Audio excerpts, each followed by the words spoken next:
Hello అండి. అందరికీ నమస్కారం. ఈనాటి కథలకి స్వాగతం. ఈరోజు మనం చెప్పుకోబోయే చందమామ కథ 'కోణంగి దెయ్యం'. కృష్ణాపురం గ్రామంలో అందరూ కష్టజీవులే. అయితే ఊరందరిది ఒక దారి అయితే ఉలిపిరిగట్టేది మరో దారి అయినట్టు ఆ ఊర్లో రంగడికి చదువు సంధ్యలు అబ్బకపోవడంతో పాటు ఏ పని చేయకుండా గాలి కబుర్లు చెప్పుకుంటూ పొద్దుపుచ్చడం అలవాటయింది. అందులోనూ వాడి తల్లిదండ్రులు చిన్నతనంలోనే చనిపోవడం వల్ల పండు ముసలిదైన రంగడి అవ్వ వాడి బాగోగులను చూస్తుండేది. అవ్వకి చూపు కూడా మందగించడంతో రంగడి జులాయితనం మరింత పేట్రేగిపోయింది. రోజూ అవ్వ కన్నుగప్పి ఇంట్లో ఉన్న ఏదో ఒక వస్తువుని తీసుకెళ్ళి అమ్ముకుని జల్సా ఖర్చులు చేయడం నేర్చుకున్నాడు. రంగడి జులాయితనం సహించలేని అవ్వ ఓ రోజు వాడిని ఇంట్లోకి చేరనివ్వకుండా నానా శాపనార్థాలు పెట్టింది.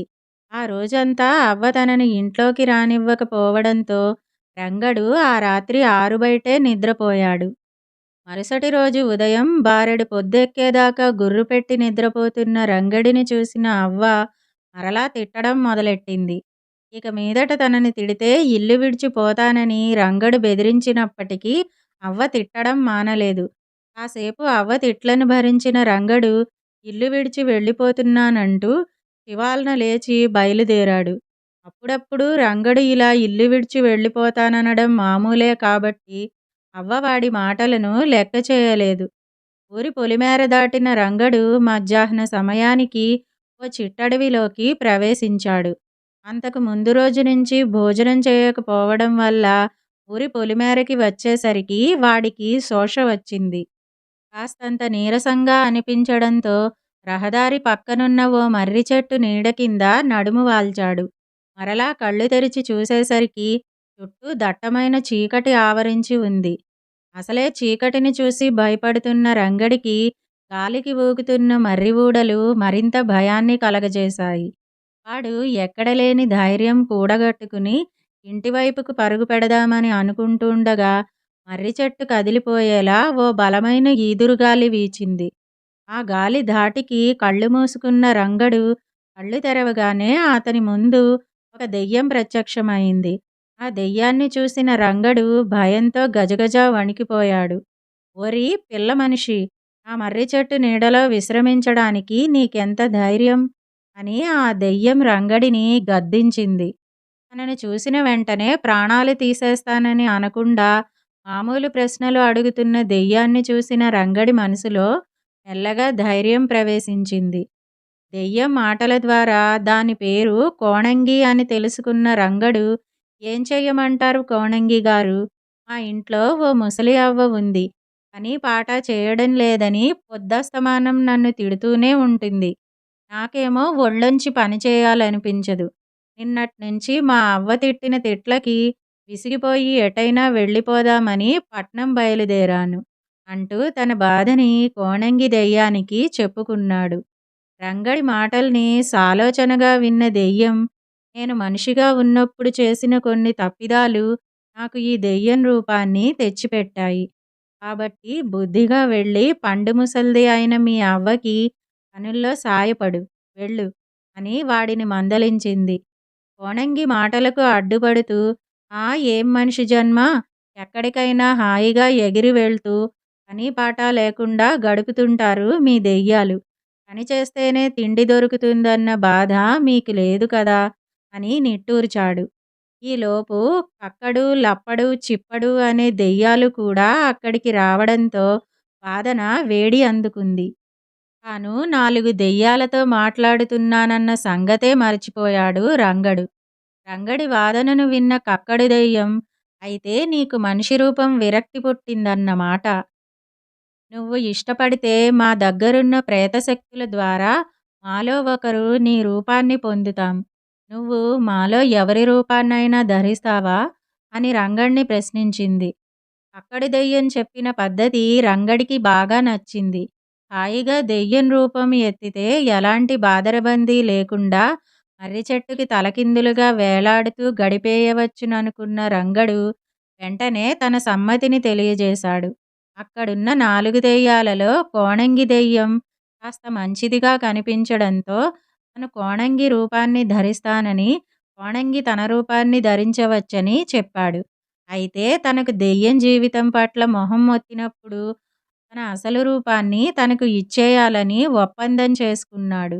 వెంటనే కోణంగి దెయ్యం రంగడి తలపై చేయి ఆనించి ఒక దెయ్యం మంత్రాన్ని జపించడంతో రంగడు కోణంగి దెయ్యంగాను, కోణంగి దెయ్యం రంగడుగాను మారిపోయారు. దెయ్యం రూపాన్ని ధరించిన రంగడు పొద్దస్తమానం మర్రి చెట్టుకు తలకిందులుగా వేలాడుతూ, అదీ కాకపోతే కాసేపు కక్కడు, లప్పడు, చిప్పడు దెయ్యాలతో గాలి కబుర్లు చెప్పడం చేస్తూ ఉండేవాడు. ఆ దెయ్యాలు కూడా రంగడి వలె సోమరిపోతులే కాబట్టి వాడి మాటలే చక్కగా వినసాగాయి. రంగడి రూపంలో కృష్ణాపురం చేరిన కోణంగి దెయ్యం ప్రతి పనిలోనూ అవ్వకి సాయపడసాగింది. రంగడిలోని మార్పును చూసిన అవ్వ చాలా ఆశ్చర్యపోయింది. ఊరి జనం అంతా కూడా చాలా ఆశ్చర్యపడ్డారు. మనిషి రూపం కోణంగి దెయ్యానికి సంతోషాన్నివ్వడంతో కలకాలం రంగడి రూపంలోనే ఉండాలనుకుంది. రంగడు వచ్చి తన రూపాన్ని తిరిగి ఇవ్వమని అడిగితే ఒప్పుకోకూడదని నిర్ణయించుకుంది ఆ కోణంగి దెయ్యం. కొంతకాలానికి కోణంగి రూపంలో ఎల్లవేళలా మర్రి చెట్టుకు వేలాడుతుండడం రంగడికి విసుగనిపించింది. అలా అనిపించిందే తడవుగా ఒకరోజు రాత్రి కృష్ణాపురంలోకి ప్రవేశించి తన రూపంలో గుర్రు పెట్టి నిద్రపోతున్న కోణంగి దెయ్యాన్ని లేపాడు. ముందుగా అనుకున్న మాట ప్రకారం తన రూపాన్ని తిరిగి ఇవ్వమని కోణంగిని అడిగాడు. అందుకు కోణంగి ఎంతమాత్రమూ ఒప్పుకోలేదు. రంగడు కాళ్ళా వేళ్ళా పడినప్పటికీ కోణంగి దెయ్యం మాట వినకపోవడంతో రంగడు విచారంగా వెనక్కి తిరిగిపోయాడు. ఇదిలా ఉండగా ఒకరోజు తెల్లవారగానే ఇంటి ముందు ఊరి పెద్దలంతా గుమిగూడి ఉండటం రంగడి రూపంలో ఉన్న కోణంగికి ఆశ్చర్యం అనిపించింది. విషయమేమిటో తెలుసుకోవాలని బయటకొచ్చిన కోణంగిని, రంగా, 2 సంవత్సరాల క్రితం తీసుకున్న మా బాకీని ఎప్పుడు తిరిగిస్తావ్? అంటూ గద్దించిన ఓ పెద్ద మనిషి రంగడిని పెడరెక్కలు విరిచి ఓ చెట్టుకు కట్టేసి కొట్టసాగాడు. అలా రోజూ ఎవరో ఒకరు వచ్చి రంగడి రూపంలో ఉన్న కోణంగిని దుడ్డు కర్రలతో బాధసాగారు. రోజూ దెబ్బలతో పంబ రేగిపోతుండడంతో భరించలేని కోణంగి పరుగు పరుగున వెళ్ళి రంగడి దగ్గర తన రూపాన్ని తనకివ్వమని అడిగింది. ఆ క్షణం కోసమే ఎదురు చూస్తున్న రంగడు వెంటనే తన రూపాన్ని తాను ధరించి కోణంగి రూపాన్ని కోణంగికి ఇచ్చేశాడు. ఇంతలో అక్కడికొచ్చిన కక్కడు, లప్పడు, చిప్పడు దెయ్యాలు రంగడి రూపాన్ని ఎందుకు తిరిగిచ్చేస్తున్నావని కోణంగిని అడిగాయి. ఏమని చెప్పేది?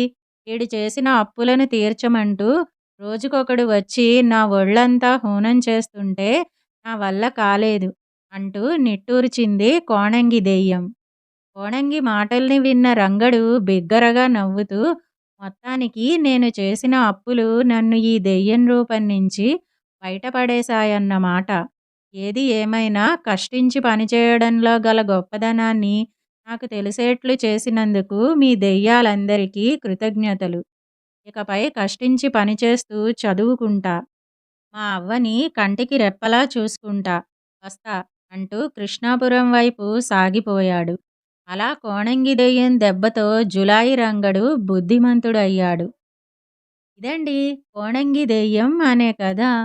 ఈ కథ గనుక మీకు నచ్చినట్టయితే లైక్, షేర్, కామెంట్ చేయండి. మరిన్ని మంచి కథల కోసం మా ఛానల్‌ను సబ్స్క్రైబ్ చేసుకోండి. మళ్ళీ మరొక మంచి కథతో కలుసుకుందాం. అంతవరకు వింటూనే ఉండండి ఈనాటి కథలు.